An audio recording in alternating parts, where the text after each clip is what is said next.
Yang pertama, dalam modul guru penggerak itu ada 4, yaitu filosofi pemikiran Ki Hajar Dewantara. Yang kedua, peran dan nilai guru penggerak. Yang ketiga, visi guru penggerak. Dan yang keempat adalah budaya positif. Dan yang akan kita pelajari hari ini adalah tentang budaya positif yang akan kita terapkan di sekolah. Selanjutnya, marilah Bapak Ibu kita fokus, tenangkan hati dan pikiran kita, arahkan semua perhatian untuk fokus belajar. Hadirkan rasa ingin tahu, syukur, dan kebijaksanaan. Mari kita mulai Bapak Ibu. Baiklah, pejamkan mata Bapak Ibu, kosongkan semua pikiran, tenangkan hati dan pikiran, kita fokus pada pembelajaran hari ini. Baiklah, sudah fresh nih Bapak Ibu? Ya. Alhamdulillah. Yang selanjutnya, nah, apakah guru penggerak? Guru penggerak itu adalah teladan dan agen transformasi ekosistem pendidikan untuk mewujudkan pelajar profil Pancasila. Pasti Bapak Ibu juga konverso tentang guru penggerak. Peran yang dilakukan adalah menggerakkan komunitas belajar. Yang selanjutnya, asas pendidikan Ki Hajar Dewantara. Menurut Ki Hajar Dewantara, pengajaran adalah bagian dari pendidikan. Pendidikan memberi tuntunan terhadap segala kekuatan kodrat yang dimiliki anak agar ia mampu mencapai keselamatan dan kebahagiaan yang setinggi-tingginya. Jadi kita sebagai seorang pendidik itu harus menuntun kodrat anak. Jangan kita memaksakan, tapi kita harus menuntun. Nah, biar agar diterima sebagai anggota masyarakat dengan baik dan mendapatkan keselamatan yang setinggi-tingginya. Jadi anak itu akan merasa bahagia. Nah, seperti inilah gambaran kita tentang diri kita. Kita sebagai pendidik, kita adalah seorang guru, sebagai petani, seperti petani. Nah, dan siswa kita ini seperti bulir-bulir padi.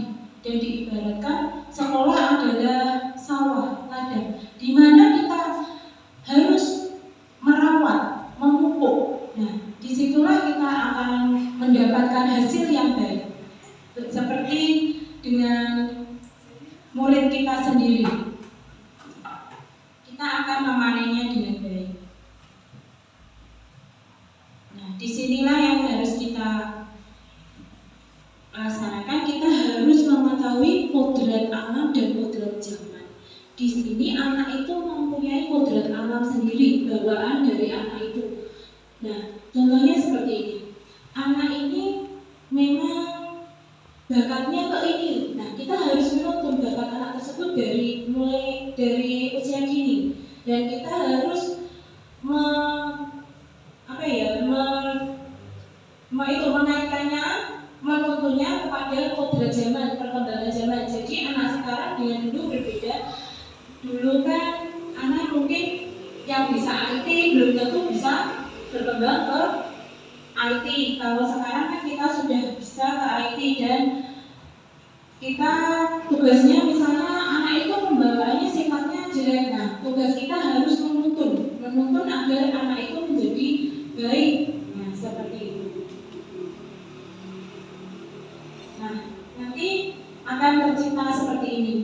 Contoh dari gambar yang akan terjadi. Nah, dan ini kita berada di lingkungan sekolah. Nah, pertanyaannya, agar siswa dapat belajar dengan aman dan nyaman sehingga mereka dapat tumbuh dan berkembang dengan baik sesuai dengan kodratnya. Nah, jika kita menginginkan anak berkembang dengan baik, maka kita harus menanamkan apa Bapak Ibu? Budaya positif. Budaya positif itu harus kita tanamkan. Nah, bagaimana sih cara kita menanamkan budaya positif ini? lihat yang berikutnya. Nah, sebelum kita menanamkan budaya positif, di sini ada pertanyaan. Pertanyaan yang pertama, setujukah Bapak Ibu bahwa hukuman dapat mendisiplinkan anak? Yang kedua, setujukah Bapak Ibu bahwa hukuman hal yang positif seperti membaca dan membersihkan halaman sekolah dapat mendisiplinkan anak? Dan selanjutnya, setujukah Bapak Ibu bahwa memberi penghargaan dapat memotivasi belajar anak? Bagaimana pendapat Bapak Ibu? Monggo, ya. Pendapat saya, memberi hukuman kepada anak itu baik, asal dengan catatan dengan hal positif ya, seperti yang disampaikan Bu Juki ini, melalui membaca atau membersihkan halaman kelas itu memberikan efek jera kepada si anak ini yang membuat kesalahan. Dan jika nanti misal tidak diberi hukuman, itu bisa mengakibatkan si anak ini nanti seperti menyepelekan, nggak apa-apa, udah nggak apa-apa, menyepelekan aturan seperti itu. Ya cukup ya Bu. Terima kasih Bu Fitriana. Selanjutnya yang ingin berkomentar, monggo Bu Yuni. Ya, menurut saya memberikan hukuman kepada anak itu merupakan hal yang bagus, karena dengan diberikan hukuman anak nanti akan lebih kedepannya sifatnya akan berubah, dia akan semakin lebih baik, dia tidak akan mengulangi kesalahan yang sama pada sebelumnya. Begitu menurut saya, Bu. Terima kasih Bu Yuni. Jadi menurut Bu Fitriana dan Bu Yuni bahwa hukuman itu bagus dilaksanakan agar agar mendapatkan efek yang jera. Ada yang mau berpendapat yang lainnya? Oh iya, monggo Bu ini.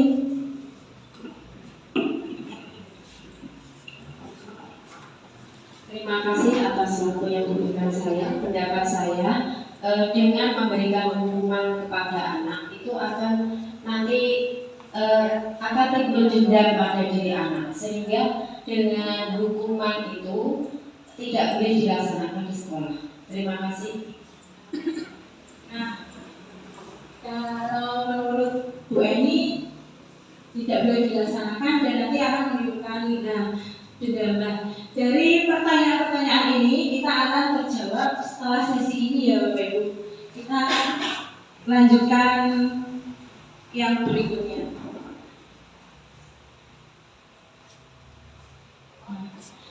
Nanti yang akan disampaikan yaitu perubahan paradigma stimulus respon lawan teori kontrol, arti disiplin dan 3 motivasi perilaku manusia, keyakinan kelas, hukuman dan penghargaan, 5 kebutuhan dasar manusia, 5 posisi kontrol dan segitiga restitusi. Nah, disiplin positif dan nilai kebajikan universal. Nanti di sini yang akan saya sampaikan. Nah, sebelum kegiatan ini dimulai tentang hukuman dan lain-lain tadi untuk mendisiplinkan dan lain-lain, marilah Bapak Ibu kita lakukan kegiatan ini. Sobeklah Bapak Ibu, sobeklah secangkir kertas kecil. Sobeklah kertas kecil. Monggo Bapak Ibu sobek kertasnya, disobek kecil saja. Kecil saja tidak apa-apa. Kecil saja, sedikit saja. Nah, sudah? Sudah disobek kertasnya? Iya. Lalu kertas itu genggam erat. Genggam erat Bapak Ibu seperti ini, ya kan? Ya. Bayangkan ya. Bayangkan yang Bapak Ibu genggam ini adalah sebuah barang yang sangat berharga, perhiasan, berlian lah, uang lah, dan lain-lain. Intinya itu sangat berharga bagi Bapak Ibu.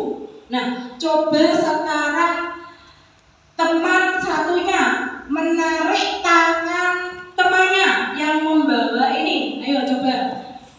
Ayo kita tarik. Ya, kita tarik. Itu yang Bapak Ibu genggam itu adalah perhiasan, barang berharga sekali. Apa yang Bapak Ibu lakukan? Coba. Ayo, ayo, ayo, ayo. Apa? Oh ya, Ratna, coba. Ini saya tarik.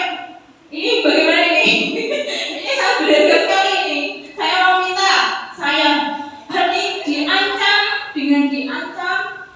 dengan disuap. Nah, apakah dengan bujukan itu dapat kalian buka? Kalian lepaskan apa tetap kalian pertahankan? Pertahankan. Coba. Ayo yang mau Bu Eni. Ayo Bu Eni. Saya akan tetap mempertahankan, tapi jika orang lain membutuhkan, saya akan memberikan. Bu Eni menjawab akan dipertahankan, tapi jika orang lain membutuhkan akan diberikan. Ya, alhamdulillah. Oh ya, monggo Pak Hato. Saya akan tetap mempertahankan dengan sekuat tenaga karena itu barang sangat berharga bagi saya. Terima kasih Pak Hato. Pak Hato akan mempertahankannya dengan sekuat tenaga. Siapa lagi? Ada yang mau? Ada yang menjawab? Bu Hip?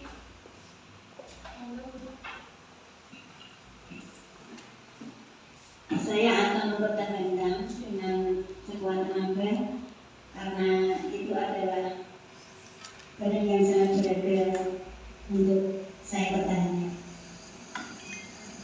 dan dapat digunakan untuk kepentingan. Terima kasih Bu Hip. Nah, kebanyakan pasti mempertahankan walaupun dihajar, dirayu, diancam, pasti kita akan mempertahankannya. Ya, terima kasih Bapak Ibu. Dan selanjutnya, nah, disinilah perubahan paradigma teori kontrol. Di bawah ini adalah paparan Dr. William Glasser dalam kontrol teori untuk meluruskan berapa miskonsepsi tentang kontrol. Nah, miskonsepsi tentang kontrol dalam perubahan paradigma yang pertama yaitu ilusi guru mengontrol murid. Nah, pasti Bapak Ibu tahu kita sebagai guru bagaimana? Pasti selalu mengontrol murid. Kita pasti senang. Ayo sini, ayo sana. Tapi apakah murid tersebut mau? Nah, kadang kan mereka tidak mau karena apa? Menurut murid itu adalah sesuatu yang berharga, tidak bisa diberikan. Dan selanjutnya ilusi bahwa semua penguatan positif, efektif dan bermanfaat. Nah, kita pasti berilusi kalau yang kita berikan itu pasti positif. Efek-efeknya akan positif dan akan memberikan efek yang sangat bermanfaat. Dan selanjutnya, ilusi bahwa kritik dan membuat orang merasa bersalah dapat menguatkan karakter. Nah, kita itu berilusi bahwa membuat orang merasa bersalah itu pasti menguatkan karakter. Seperti contohnya yang kita lakukan di sekolah, pasti Bapak Ibu apakah sering juga melaksanakannya, misalnya memaksa murid seperti itu sesuai kehendak kita? Sering tidak? Sering? Iya, oh iya kadang iya. Terus selanjutnya ilusi bahwa orang dewasa, kita sebagai orang dewasa memiliki hak untuk memaksa. Nah, kita sebagai seorang dewasa pasti mempunyai ilusi, wah aku pun sudah dewasa, saya harus memaksa ini, saya harus memaksakan anak saya seperti ini, si A seperti ini, si B seperti itu. Nah, selanjutnya Dalam stimulus respon melawan teori kontrol tentang pandangan tentang dunia. Nah, di sini stimulus respon tentang dunia, realita atau kebutuhan kita itu sama. Jadi kebutuhan kita itu sama, tetapi dalam teori kontrol tentang dunia, realitas kebutuhan itu ternyata berbeda. Yang kedua, semua orang melihat hal yang sama. Stimulus respon tentang dunia itu menganggap bahwa semua orang melihat hal yang sama. Tetapi teori kontrol tentang dunia bahwa setiap orang memiliki gambaran yang berbeda. Yang selanjutnya, kita mencoba mengubah orang agar berpandangan sama dengan kita. Dan seharusnya yang menurut teori kontrol tentang dunia, kita berusaha memahami pandangan orang lain tentang dunia. Nah, selanjutnya, stimulus respon tentang dunia, perilaku buruk dilihat sebagai suatu kesalahan.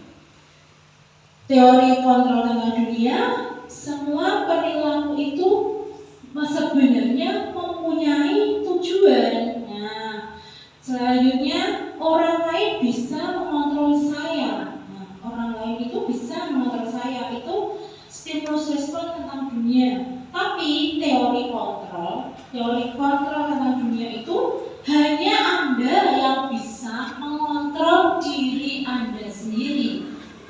Saya bisa mengontrol orang lain, tetapi Anda tidak bisa mengontrol orang lain. Nah, selanjutnya, pemaksaan ada pada saat bujukan gagal. Nah, jika kalian membujuk gagal, pasti kalian akan memaksa. Itu stimulus respon tentang dunia. Tapi teori kontrol tentang dunia, kolaborasi dan konsekuensi menciptakan pilihan-pilihan baru. Dan selanjutnya, model berpikir menang atau kalah. Yang benar, model berpikir menang. Iya.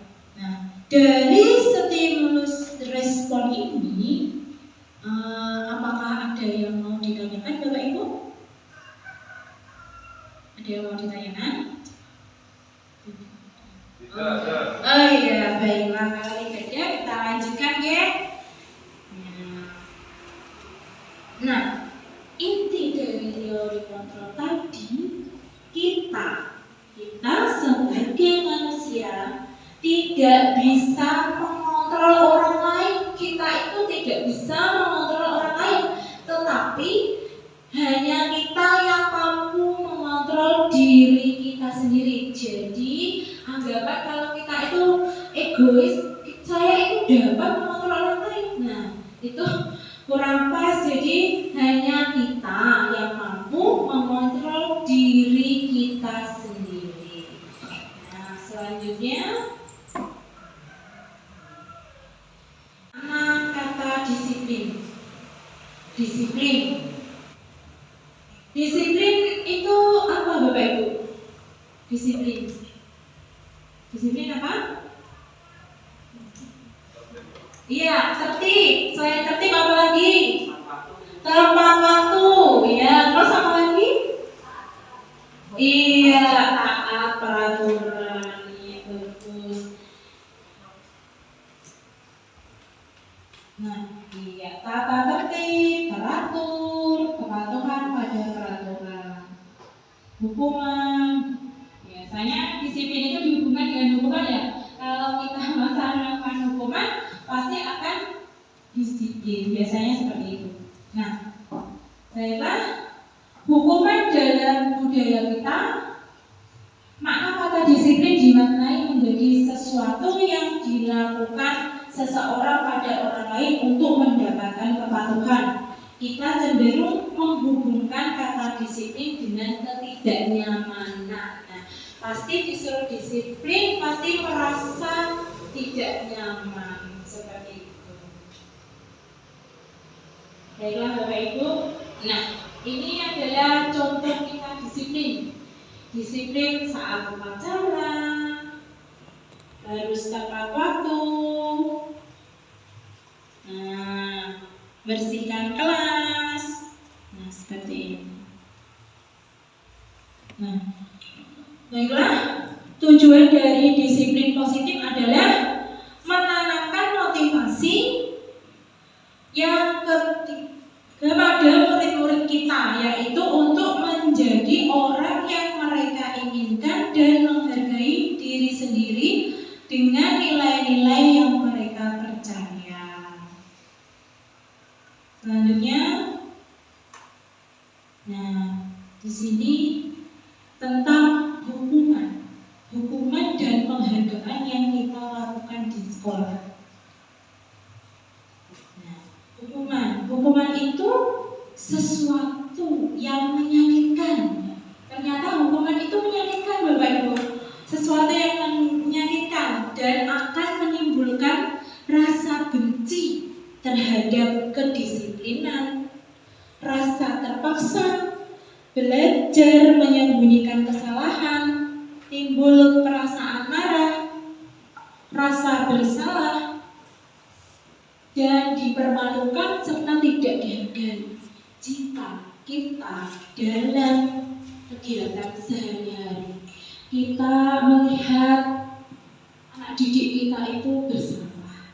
Pasti Bapak Ibu ingin sekali memberikan hukuman. Nah, seperti apa yang dikatakan Ibu Fitri dan Ibu Yuni tadi, bahwa hukuman dapat menjadikan efek jerah. Ya. Memang argumen kita tuh seperti itu ya Bapak Ibu. Semuanya pasti seperti itu, saya yakin. Dulu saya juga seperti itu, tapi setelah mempelajari filosofi Ki Hajar Dewantara tentang paradigma baru ini, pikiran saya menjadi berubah. Ternyata hukuman itu tidak akan mendisiplinkan anak, tetapi dia malah akan merasa tidak dihargai, dipermalukan, tersakiti. Kenapa kok saya itu dihukum? Salah saya itu apa? Nah, seperti itu. Terus pasti akan timbul perasaan marah. Saya lagi, Mbak, Bu Eni lagi yang dihukum, Bu Yuni lagi, si A lagi dihukum lagi. Nah, pasti dia akan merasa dendam. Padahal memang ya sebenarnya waktu itu tidak tepat. Misalnya seperti ini, misalnya Bu siapa ya? Bu Wid, misalnya Bu Wid datang, muridnya datang, Mas Yayan datang terlambat, pasti Bu Wid pasti ini diapakan ya ini enaknya seperti itu, pasti seperti itu. Nah, betul apa betul Bu Wid? Iya, betul. Ya, pasti Bapak Ibu guru juga merasa seperti itu. Ini kok terlambat, padahal itu dia itu pasti punya sesuatu. Nah, punya tujuan kenapa dia itu terlambat, pasti ada sesuatu di balik itu. Nah, kita tidak boleh menghukumnya, walaupun hukuman itu berupa membaca asmaul-husna atau nulis 1000 kali, 100 kali, walaupun hukuman itu menurut kita itu hukuman tersebut adalah hukuman mendidik. Nah, tapi bentuknya itu tetap hukuman. Jadi dia akan merasa, wah saya itu terpaksa jadi bersalah, lalu lama-kelamaan mungkin anak tersebut akan merasa dendam mungkin ke belakangnya seperti itu. Nah, yang kedua, penghargaan. Nah, belajar adalah penghargaan yang sesungguhnya. Memberikan penghargaan sama dengan menghukum seseorang. Nah, siapa di antara Bapak Ibu yang sering memberikan penghargaan kepada muridnya? Nah, misalnya di sini si A, si A itu pandai. Nah, lalu diberikan sebuah hadiah. Nah, sebuah hadiah. Apakah anak itu akan merasa senang? Senang sekali. Ya, apalagi ini ada yang mau berkomentar dari Bu Guru Bu Apri dari TK ya. Ini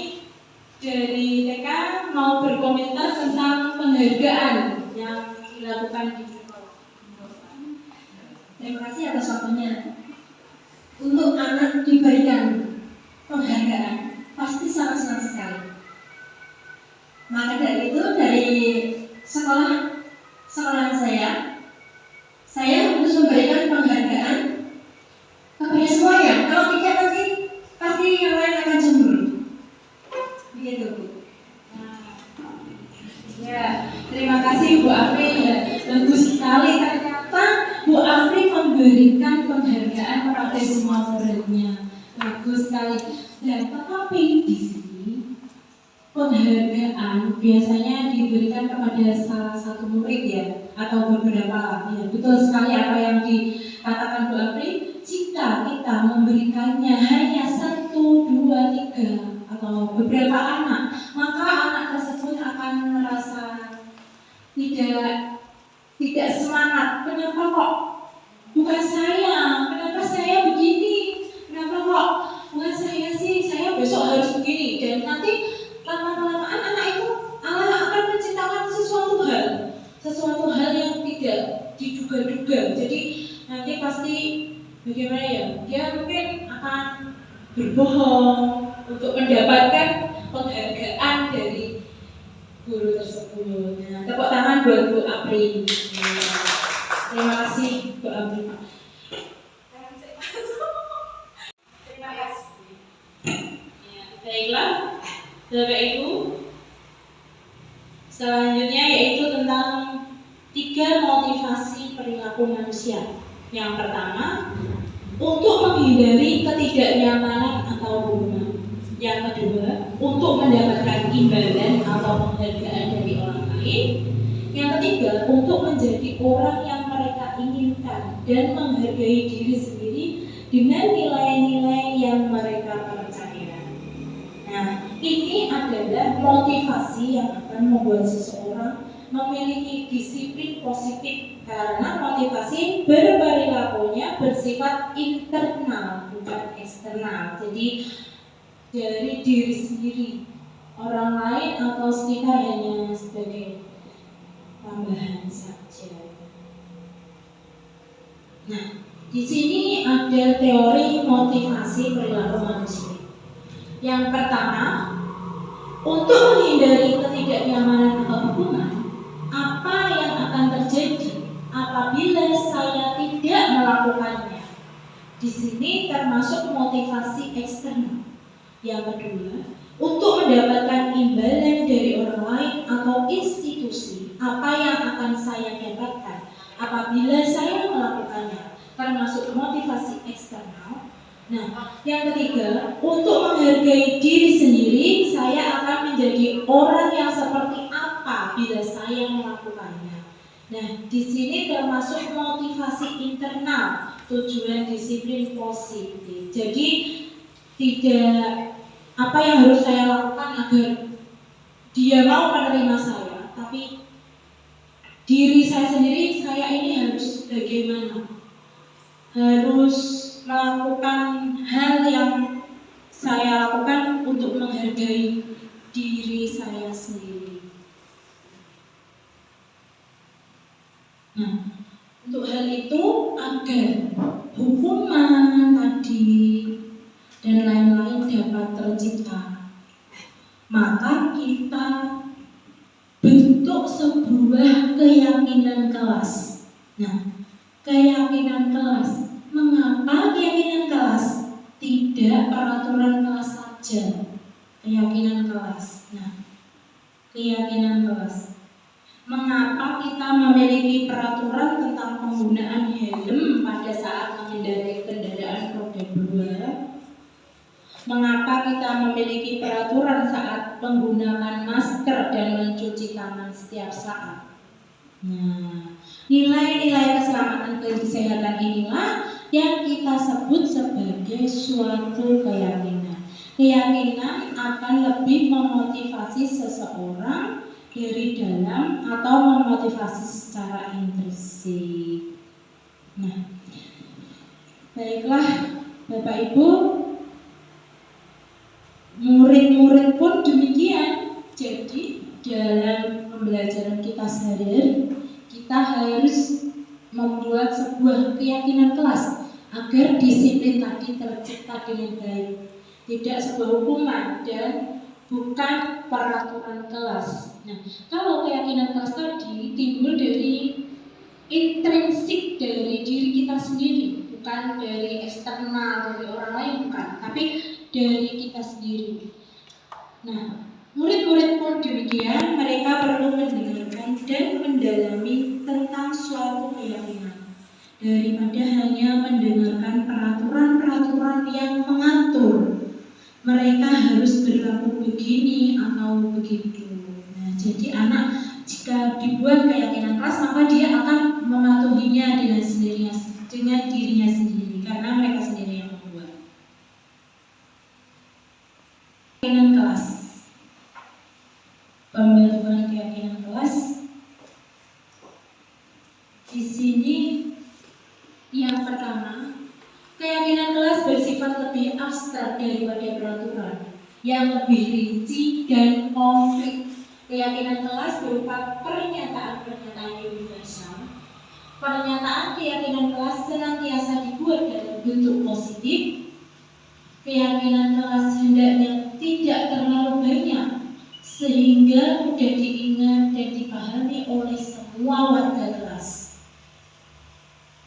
Keyakinan kelas sebaiknya sesuatu yang dapat diterapkan di lingkungan tersebut, di lingkungan kelas kita, di lingkungan sekolah kita, dan semua warga kelas hendaknya ikut berkontribusi dalam pembuatan keyakinan kelas lewat kegiatan curah pendapat. Jadi kita berkolaborasi, guru dan murid berkolaborasi membuat keyakinan kelas, berkelompok, murid satu dengan yang lain, kita buat kelompok untuk membuat sebuah keyakinan kelas. Jadi kita tidak memaksa langsung menentukan keyakinan kelas kita seperti ini ya, anak-anak ini sudah jadi guru yang menentukan, tidak, tetapi kita buat bersama anak didik kita, bersama-sama berkolaborasi dengan semua warga di kelas. Dan selanjutnya kita harus meninjau kembali keyakinan kelas dari waktu ke waktu. Jika ada yang melanggar keyakinan kelas, maka kita tinjau lagi, kita ingatkan,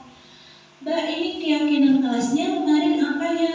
Oh ini Bu, tanggung jawab. Kenapa seperti ini? Nah seperti itu kita tinjau lagi. Apakah ditanyakan lagi ke anak-anak, apakah kita perlu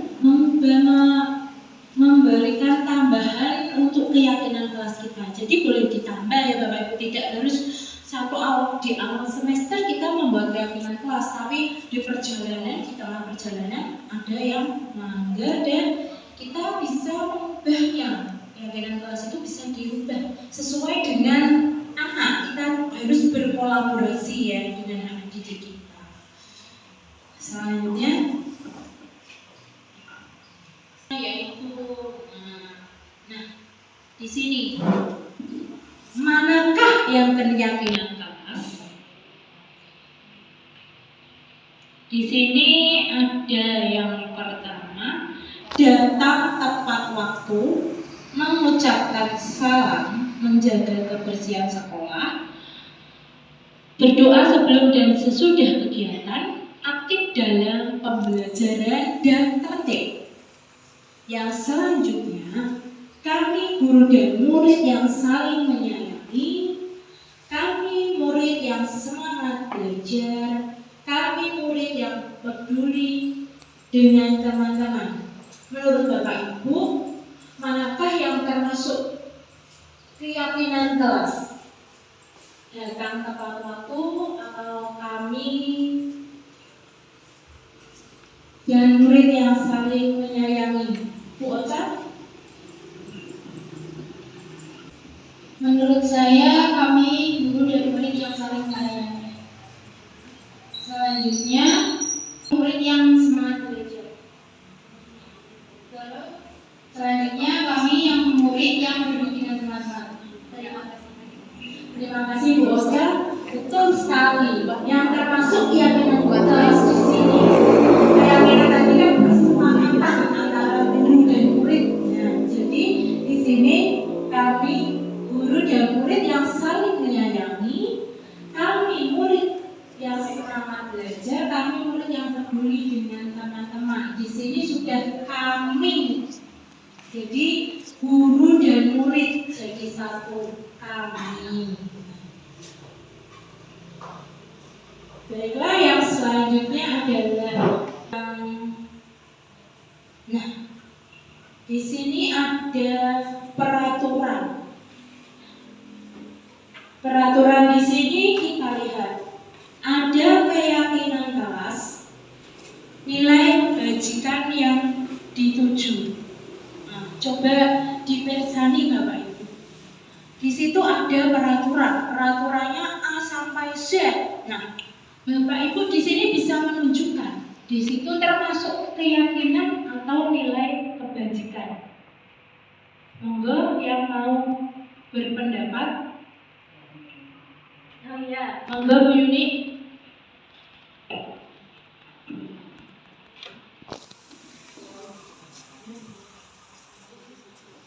Untuk peraturan selalu kembalikan buku kepada tempatnya. Keyakinan kelas atau nilai kebajikan yang dituju yaitu berupa sikap tanggung jawab. Yang kedua, peraturan dilarang mengganggu orang lain. Keyakinan kelas atau nilai kebajikan yang dituju menghormati orang lain dan diri sendiri.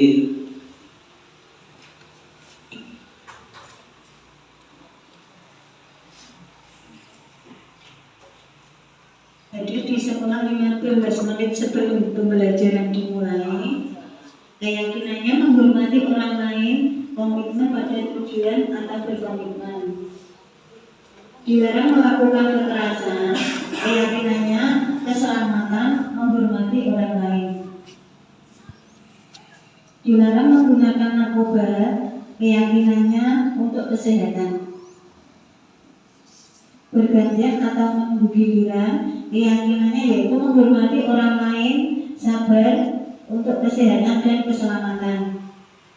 Gunakan masker, keyakinannya yaitu untuk kesehatan dan keselamatan. Yang terakhir, jangan berlari di kelas atau koridor, keyakinannya untuk keselamatan dan keamanan siswa. Baiklah, terima kasih Bu dan Bu Yuni. Adakah Bapak Ibu yang mau menjawab lagi? Ya, oh ya, monggo Bu Apri. Oh ya, monggo Bu.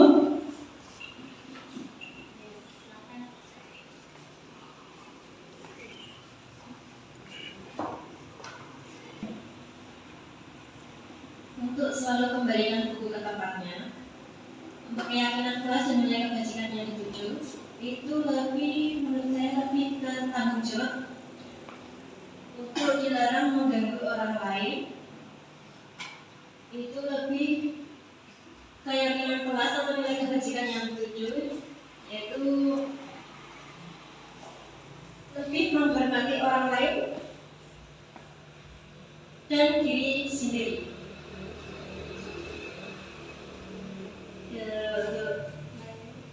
Tadi Bapak Ibu sudah menjawab. Mari kita lihat. Iya, ternyata peraturan selalu kembalikan buku ke tempatnya itu termasuk dalam tanggung jawab. Jadi harus tanggung jawab. Yang kedua, dilarang mengganggu orang lain. Nah, di sini termasuk menghormati orang lain dan diri sendiri. Hadir di sekolah 15 menit sebelum pembelajaran dimulai, menghormati orang lain, komitmen pada tujuan, yaitu berkomitmen.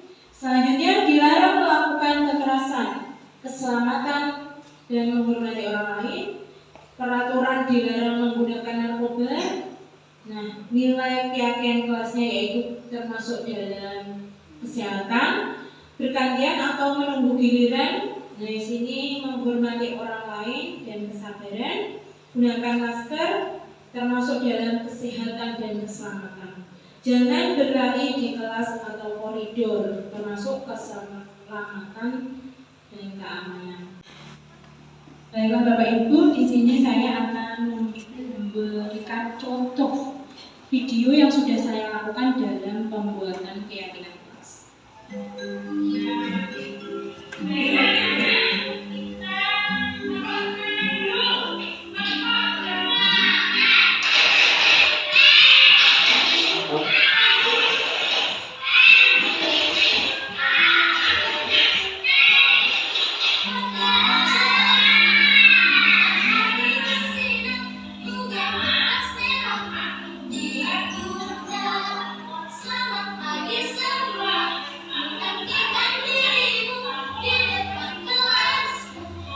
Bye.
sudah saya laksanakan dengan murid-murid saya, dan hasilnya seperti itu. Nanti setelah tadi nempel-nempel, lalu kita bacakan lagi pada murid-murid kita, berkolaborasi menentukan keyakinan kelas apa yang dapat kita ambil. Dan dari keyakinan sini disiplin, jujur, tanggung jawab, datang tepat waktu. Nah, seperti itu. Nanti hasilnya seperti ini bisa dipajang di dinding kelas Bapak Ibu. Nah, selanjutnya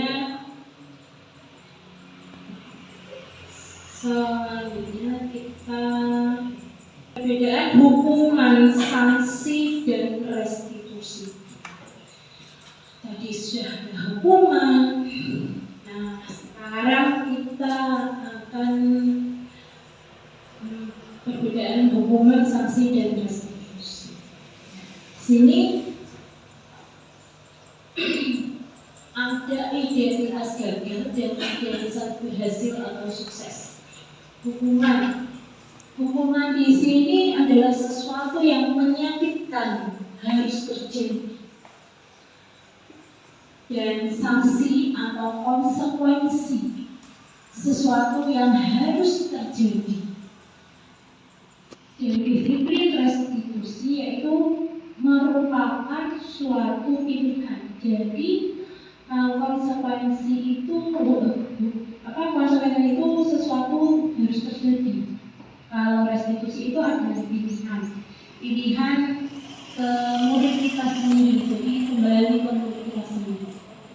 Selanjutnya hukuman tidak nyaman untuk murid atau anak untuk jangka waktu yang panjang. Jika Bapak Ibu memberikan sebuah hukuman pada peserta didik Bapak Ibu, pasti dia akan ingat dalam jangka waktu yang panjang. Mungkin Bapak Ibu berbayangkan beberapa puluh tahun yang lalu waktu masih sekolah, pasti Bapak Ibu pernah menerima hukuman seperti itu. Pasti Bapak Ibu masih ingat kan?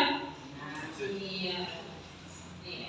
Dan selanjutnya sanksi atau konsekuensi yang diberikan tidak nyaman untuk murid atau anak untuk jangka waktu pendek jika dia diberikan suatu konsekuensi.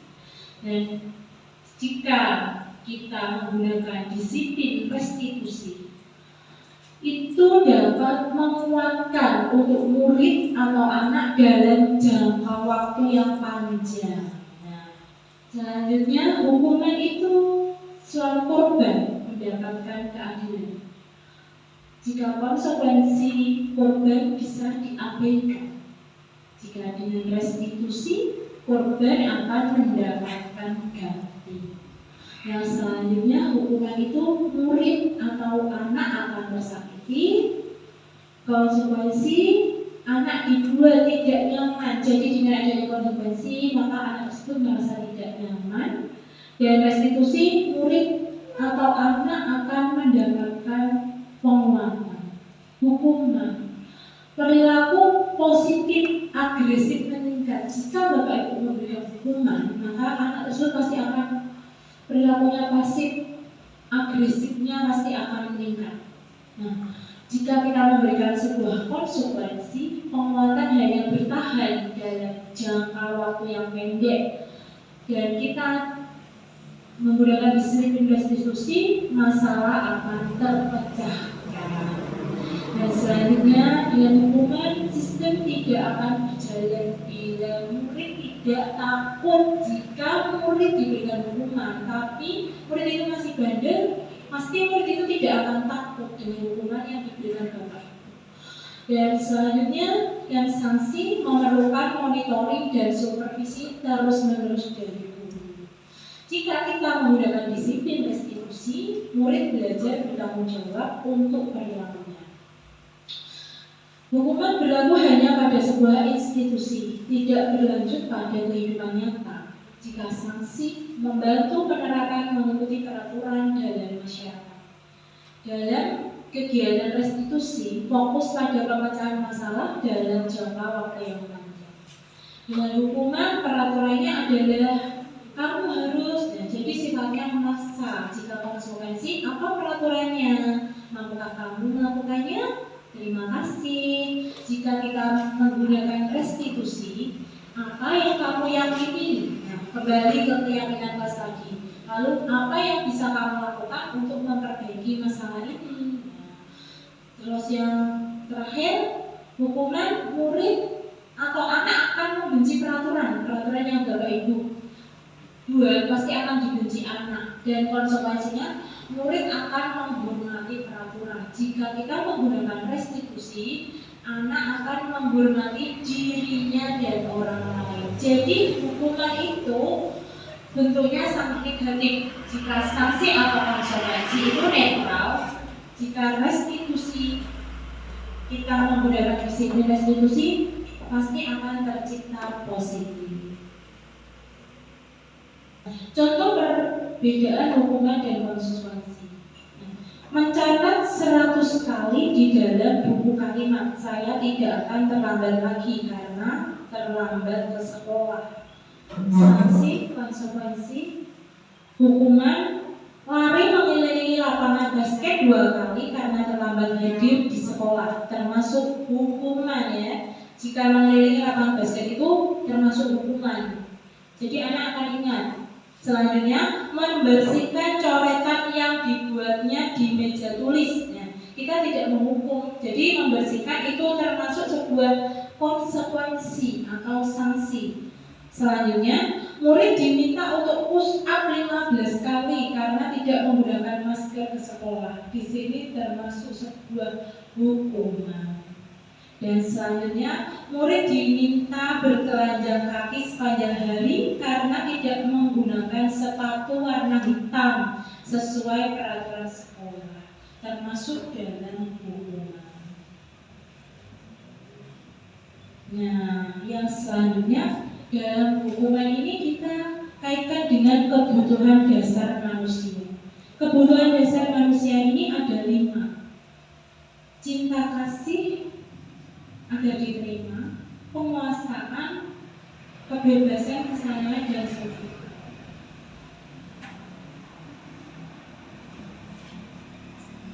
Nah, jika kebutuhan dasar manusia ini salah satu tidak dipenuhi, maka akan terjadi apa Bapak Ibu? Jika kebutuhan dasar tidak terpenuhi, jika kalian ingin seperti ini tapi ternyata tidak terpenuhi, akan timbul rasa apa? Jengkel, ya. Terus apa lagi? Kecewa. Oh ya, kecewa. Nah, itu berbahaya sekali. Jadi kebutuhan dasar manusia itu harus dipenuhi. Dan bagaimana caranya? Kita harus melakukan pendekatan dari usia dini serta lingkungan yang dapat memahami dengan baik. Ibu guru bilang kita tidak boleh bersenandung sewaktu mengerjakan tugas. Ibu guru tidak menyapaku hari ini, padahal aku pakai jepit rambut baru. Merupakan suatu kebutuhan. Aku bosan masa belajarnya cuma gitu-gitu aja. Dengerin ibu guru aja. Aku sebel gambarku tidak rapi, malah ibu guru menunjukin ke teman-temanku di depan kelas. Nah, itu yang dilakukan murid di sekolah, pasti dia akan merasa kekecewaan seperti itu. Nah, selanjutnya di sini yang akan dilakukan jika murid kita mengalami hal yang seperti itu, kekecewaan yang membuat kebutuhan dasar tadi, maka kita sebagai guru harus menerapkan 5 posisi kontrol. Nah, di sini menghindari hukuman, guru berdua sebagai penghukum. Jika kita sebagai penghukum, maka di situ menunjuk-nunjuk, menyakiti, menyindir, menghardik, dan membuat merasa bersalah, berceramah dan mengatakan seharusnya ibu kecewa dengan kamu. Nah, jika kita menempatkan diri kita sebagai teman, di situ kita membuat alasan-alasan untuk muridnya. Kita harus bisa menempatkan diri sebagai pemantau. menghitung dan mengukur apa yang dilakukan oleh tadi. Dan jika kita sebagai manajer, nah jika kita sebagai manajer yaitu mengajukan pertanyaan-pertanyaan pada murid tadi. Selanjutnya, ketika memberontak, menyalahkan orang lain dan berbohong, pasti Bapak Ibu menjumpai murid yang sering berbohong. Di situ menyembunyikan, menyangkal, berbohong, pasti dia akan menyembunyikan. Dan kita sebagai guru juga harus bisa menjadi posisi kontrol sebagai teman. Ketergantungan, kalau kita menjadi pemantau, kita menyesuaikan diri bila diawasi. Jika kita sebagai manajer, kita menguatkan pribadi kita. Dampak yang akan terjadi jika kita sebagai penghukum, maka murid akan mengulangi lagi. Jika kita membuat merasa bersalah, maka murid akan merasa rendah diri. Jika kita sebagai teman, murid akan lemah, tidak mandiri dan tergantung. Jika kita sebagai pemantau menitik beratkan pada sanksi atau hadiah untuk dirinya, dan kita sebagai manajer mengevaluasi diri bagaimana cara memperbaiki diri. Nah, yang harus kita laksanakan dalam kegiatan pembelajaran kita. Nah, yang selanjutnya tentang restitusi. Apa itu restitusi? Restitusi adalah proses menciptakan kondisi bagi murid untuk memperbaiki kesalahan mereka sehingga mereka bisa kembali pada kelompok mereka dengan karakter yang lebih kuat. Ini menurut Gosling tahun 2004. Ciri-ciri restitusi bukan untuk menebus kesalahan, namun untuk belajar dari kesalahan. Restitusi mengembalikan murid yang berbuat salah pada kelompoknya, mencari kebutuhan dan mendasari tindakan. Restitusi adalah cara yang lebih baik. Nah, dalam tahapan restitusi ini, di sini adalah tahapan segitiga restitusi. Nah, dalam tahapan segitiga restitusi ini yang kita laksanakan jika anak tersebut melakukan sebuah kesalahan. Nah, yang pertama itu tentang validasi tindakan yang salah. Kita memvalidasi dulu tindakan yang salah, menanyakan keyakinan, dan selanjutnya menstabilkan identitas. Nah, di sini kamu tentu punya alasan mengapa melakukan itu. Adakah cara yang lebih efektif untuk mendapatkan apa yang kamu butuhkan? Nilai-nilai apa yang telah kita sepakati? Kamu ingin menjadi orang seperti apa? Nah, itu adalah contoh dari pertanyaan-pertanyaan dalam tahapan segitiga restitusi. Setiap orang pasti pernah melakukan kesalahan. Kamu bukan satu-satunya yang pernah melakukan ini. Nah, restitusi adalah proses menciptakan kondisi bagi murid untuk memperbaiki kesalahan mereka sehingga mereka bisa kembali pada kelompok belajar, dan bagaimana mereka memperlakukan orang lain. Murid akan berpikir apa yang mereka inginkan, jadi bukan kehendak guru, tapi kehendak murid tersebut. Nah, segitiga restitusi merupakan pendekatan dalam pelaksanaan disiplin positif, bukan hukuman, melainkan sebuah solusi dari sebuah masalah. Ini adalah jawaban dari pertanyaan di awal tadi ya. Jadi kita jika ada yang melakukan kesalahan, kita harus menggunakan segitiga restitusi. Tujuannya adalah menjadi orang yang menghargai nilai-nilai kebajikan yang mereka percayai. Dalam suatu kasus guru diharapkan pada posisi kontrol positif yang mampu berposisi sebagai teman dan pemantau, bahkan menjadi seorang manajer. Ini adalah jawaban dari posisi kontrol tadi, sehingga siswa dapat memperbaiki diri menjadi lebih baik. Baiklah Bapak Ibu, saya tampilkan tentang pendekatan restitusi yang saya lakukan.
Jadi jika kita adalah didik kita melakukan kesalahan, kita harus menggunakan pendekatan restitusi, jangan menggunakan penghukuman. Jadi kita tanya dulu kenapa dia kok tidak semangat, kenapa dia usil, kenapa apa seperti itu tadi.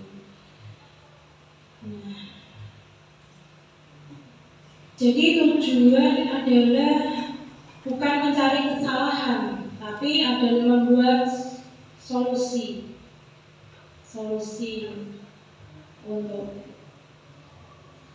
dan pada akhirnya jika ada solusi seperti itu, maka mereka akan merasa senang karena tidak menerima hukuman, karena keyakinan kelas yang sudah dilaksanakan tadi dikaitkan lagi. Jadi anak akan merasa senang karena tidak menerima hukuman, mampu menyadari kesalahan untuk belajar melaksanakan kebiasaan positif dengan sadar dan sehati, bukan mencari kesalahan tapi menuntun siswa untuk belajar dari kesalahan, dan murid tidak merasa dendam.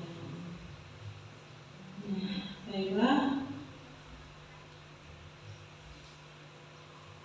respon dari siswa. Ibu, selanjutnya, nah di sini dari saya sendiri nanti. Nah, sebelum ini yang sudah saya sampaikan dari 5 posisi kontrol paradigma baru, dan yang terakhir adalah segitiga restitusi.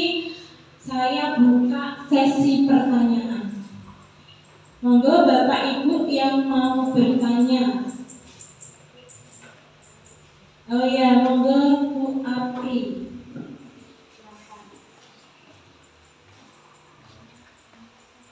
Terima kasih atas waktu yang sudah diberikan.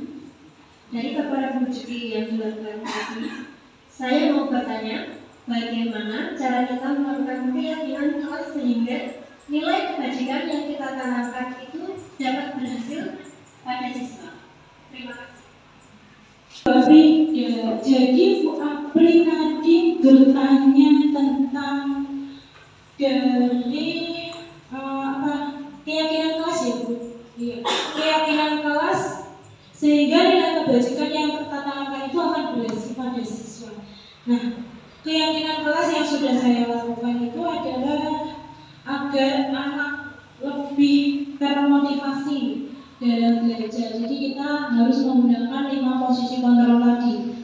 Kita harus menanamkan keyakinan kelas yang kita sudah buat berkolaborasi dengan anak-anak tadi, dan tentunya semua itu membutuhkan proses. Jadi tidak langsung instan. Kita harus membutuhkan proses. Proses itu juga selain berkolaborasi dengan murid-murid kita, juga memerlukan kolaborasi dengan teman atau rekan kerja, teman sejawat kita di lingkungan sekolah dan warga sekolah. Jika kolaborasi itu tidak terjadi, maka semua itu juga tidak akan tercipta dengan baik. Baik, seperti itu Bu Apri. Ya, terima kasih. Ada lagi yang mau bertanya Bapak Ibu? Ya, oh iya, Bu Hid, monggo. Bentuk hukuman tadi kan tidak boleh. Lalu bagaimana cara kita agar anak-anak dapat menciptakan disiplin yang positif? Itu tadi pertanyaannya adalah karena bentuk hukuman itu kan tadi kan tidak boleh, ya betul sekali bahwa hukuman tidak boleh. Lalu bagaimana sih cara kita menciptakan disiplin yang positif? Nah, kenapa tadi sudah dijelaskan bahwa hukuman itu anak pasti akan merasa takut, merasa malas dan tidak bersemangat. Jadi dia akan dendam, dan kegiatan pembelajaran yang dilakukan pasti dia tidak merasa nyaman. Padahal tujuan kita itu adalah menyelidiki filosofi Gajar Dewantara, yaitu dengan menuntun kodrat anak agar mencapai keselamatan dan kebahagiaan yang setinggi-tingginya. Jadi kita tidak boleh memaksa anak, dan kita agar menciptakan budaya positif, kita harus menggunakan pendekatan restitusi. Nah, seperti contoh yang saya berikan tadi, agar anak dapat merubah mindsetnya, cara berpikirnya, dan kita sebagai guru juga harus merubah cara berpikir kita. Nah, selanjutnya sama duit, oke, matur suwun. Monggo selanjutnya, monggo, Bu Yuni. Dalam 5 kebutuhan dasar manusia, jika salah satu tidak terpenuhi, maka akan terjadi hal yang tidak diinginkan. Contohnya adalah yang banyak terjadi saat ini, tindak kriminal anak-anak menjadi brutal. Nah, pertanyaannya, bagaimana cara kita sebagai seorang pendidik agar bisa memenuhi kelima kebutuhan murid kita jika dihubungkan dengan kebutuhan dasar manusia, agar anak didik kita bisa diterima di masyarakat dengan baik. Terima kasih Bu Yuni. Bagaimana cara kita memenuhi kebutuhan dasar mereka? Tadi kebutuhan dasar jika tidak terpenuhi, benar sekali anak akan menjadi brutal, dan di luar sana banyak kejadian. Nah, jadi kita sebagai pendidik harus menuntun kodrat anak, menjelaskan bagaimana ini yang baik dilakukan. Dia itu bakatnya memang dari bawaannya dia itu seperti ini. Kita harus mengarahkannya dengan baik, mengarahkannya sesuai perkembangan zaman yang ada agar dapat diterima di masyarakat dan mendapatkan hasil yang sangat memuaskan sehingga anak dapat mencapai keselamatan dan kebahagiaan yang setinggi-tingginya. Baiklah Bapak Ibu, adakah yang mau bertanya lagi? Ya, terima kasih Bapak Ibu. Dan dari sesi terakhir hari ini, respon dari saya sendiri yaitu cara pandang bahwa mendisiplinkan murid bisa dilakukan dengan hukuman atau penghargaan adalah salah. Budaya positif harus diawali dengan keyakinan kelas dan dilakukan secara terus-menerus. Dan selanjutnya, ketika murid melakukan kesalahan, pasti ada kebutuhan mereka yang belum terpenuhi. Sebagai guru harus bisa mengambil posisi kontrol sebagai manajer ketika ada murid yang melakukan kesalahan. Baiklah Bapak Ibu, cukup sekian paparan dari saya. Terima kasih. Wassalamualaikum warahmatullahi wabarakatuh.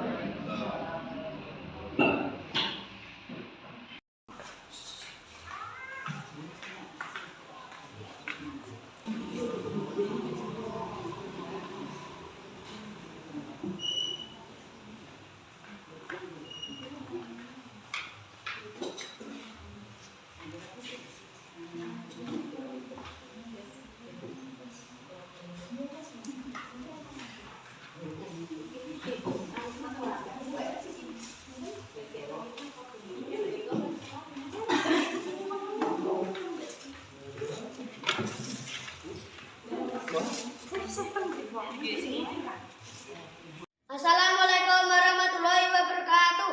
Perkenalkan, nama saya Ahmad Khairul Anam, kelas 4 dari SDN 2 Sengenwetan. Saya merasa senang belajar bersama Bu Jeki karena saya tidak pernah menerima hukuman, sehingga saya mampu menyadari kesalahan dengan senang hati serta tidak dendam, dan saya dapat belajar dengan baik di sekolah. Terima kasih. Wassalamualaikum warahmatullahi wabarakatuh. Assalamualaikum warahmatullahi wabarakatuh. Perkenalkan, nama saya Yuni Indah Finarse dari SD Negeri 3 Sengenwetan. Saya adalah peserta desiminasi yang dilakukan oleh Ibu Sri Rezeki di SD Negeri 2 Sengenwetan. Kegiatan desiminasi yang dilakukan oleh Ibu Jeki sangatlah menarik bagi kami. Kami semua peserta menjadi lebih yakin, lebih paham tentang keyakinan kelas dan restitusi.